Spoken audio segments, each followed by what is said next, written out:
Televisa presenta.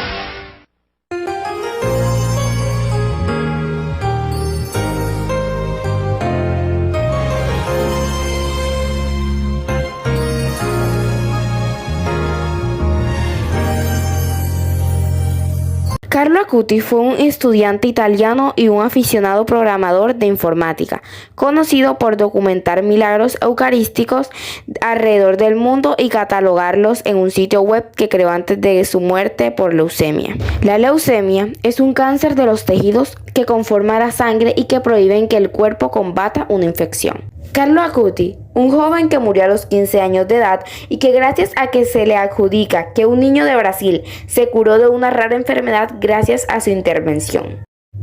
Él nació el 3 de mayo del año 1991 en Londres, Reino Unido, y falleció el 12 de octubre del 2006 en Monza, Italia. El sábado 10 de octubre del 2020, Carlo fue beatificado en Asís. La ceremonia se celebró en la Basílica de San Francisco de Asís por el cardenal Agostino Baggini, delegado del Papa Francisco. A continuación les mostraremos unas fotos de su beatificación.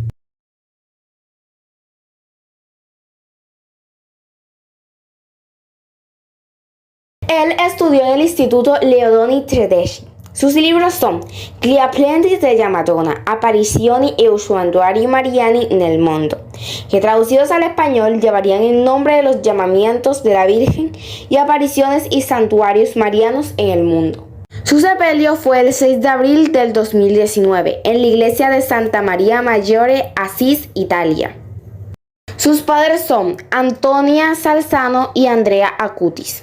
El internet fue su megáfono, su altoparlante, sus altavoces a todo volumen, un instrumento extraordinario para anunciar la buena noticia a toda la creación. Los caminos de la informática fueron para él las nuevas vías de la evangelización. Carlo era un activo digital. Para él se daba por descontado que la belleza de la Eucaristía tenía que vivir en la red y a través de la red. De aquí surge la idea de la muestra sobre los milagros eucarísticos, que en los últimos años han dado vuelta al mundo. Esta fue su gran intuición. También ese es un don de caridad, nacida del amor, para conocer el amor, imaginada con amor, construida con amor, tratada con amor. Reflexiona junto a Carlo, lee la palabra. Y entonces un doctor de la ley se levantó y le preguntó para ponerlo a prueba: Maestro, ¿qué tengo que hacer para heredar la vida eterna? Jesús le preguntó a su vez: ¿qué está escrito en la ley? ¿Qué lees en ella? Él le respondió: amarás al Señor, tu Dios, con todo tu corazón, con toda tu alma, con todas tus fuerzas y con todo tu espíritu, y a tu prójimo como a ti mismo. Has respondido exactamente, le dijo Jesús. Obra así y alcanzarás la vida.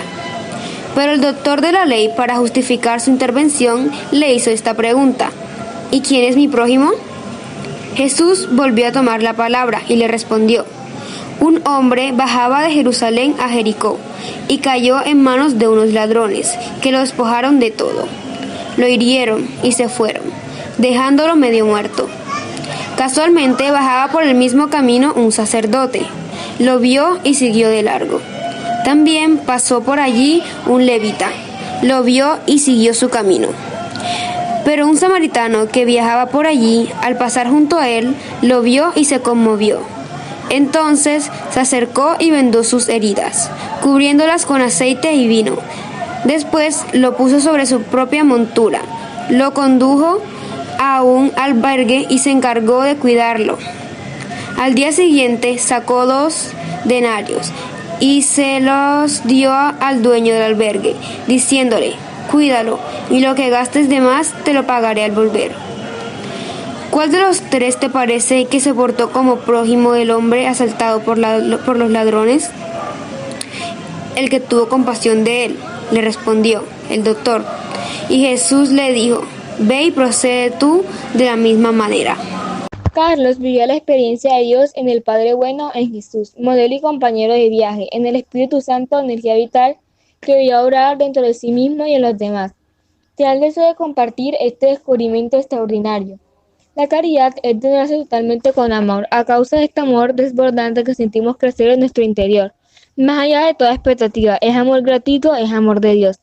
Esta caridad no consiste simplemente en hacer cualquier cosa por los demás, o todavía menos hacer la caridad. No es simplemente un gesto natural de ser el don. La caridad es sentirse el don. Para los demás, sentir que valemos algo en la medida que nuestras vidas están al servicio de este gran amor que Dios tiene para nosotros, para cada uno de nosotros. Benedicto XVI explica muy bien esta relación indisoluble que vincula la verdad y la caridad, el amor de Dios y por Dios y el amor por los demás, que mueva a las personas a comprenderse con valentía y generosidad en el campo de la justicia y la paz. Carlos había entendido que Jesús estaba verdaderamente presente en la Eucaristía. Lo escuchaba, lo entendía, lo experimentaba. A través de la oración eucarística, Carlos entendió que el silencio y las palabras son el lenguaje de Dios. Podemos escuchar de esta manera más auténtica la presencia de Dios. Hace comprender a Carlos que el cuerpo de Cristo, además de estar en la Eucaristía, está en las personas que se aman. Pobres, pequeños, forasteros, enfermos, ancianos, discapacitados, personas solas. Para Carlos, dar limosnas y ayudar a quienes lo necesitan nace de la capacidad de adorar. El dinero que ahora se los regala a los pobres, a los ancianos, a las monjas de clausura, a los sacerdotes, a los monaguillos.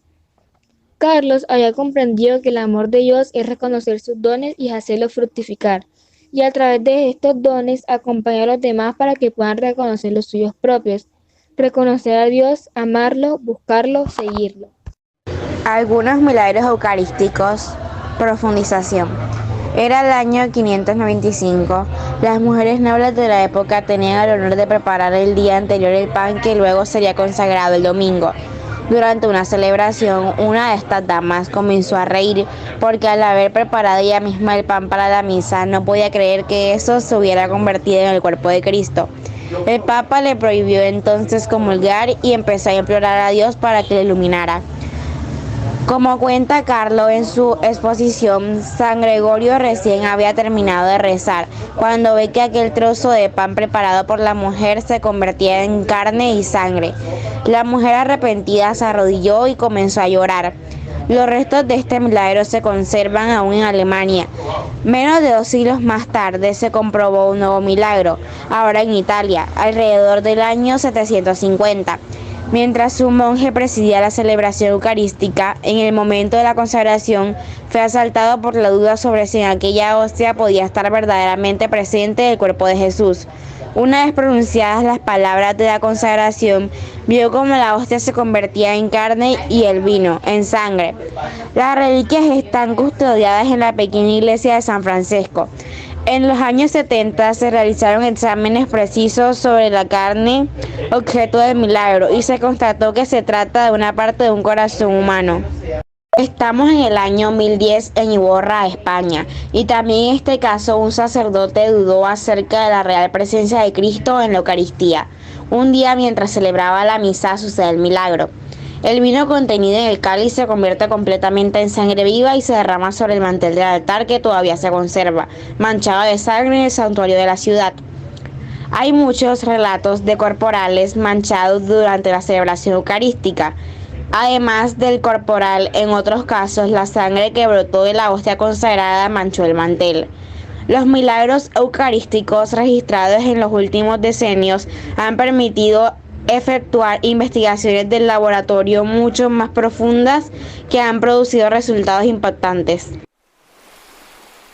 Los milagros eucarísticos, en su mayoría, suceden como un acto para demostrar que la existencia de Dios es real. Es normal que las personas sientan duda y curiosidad ante la existencia de Él, pero estos milagros son los mismos que demuestran que Dios existe y aclaran las dudas. Estos acontecimientos tienen un factor común. Suceden después de que alguna persona dude de Él en la Eucaristía. Por ello, en la representación del cuerpo de Cristo, cuando una persona dudó, ese trozo de pan se convierte en carne y el vino en sangre. En algunos casos, se presenta que las personas que querían profanar el nombre de Cristo y la Eucaristía tomaron una hostia consagrada, La quisieron fritar en aceite. Se convirtió en carne y empezó a brotar mucha sangre, tanto así que se inundó el piso de la casa, demostrándonos nuevamente la existencia de Dios.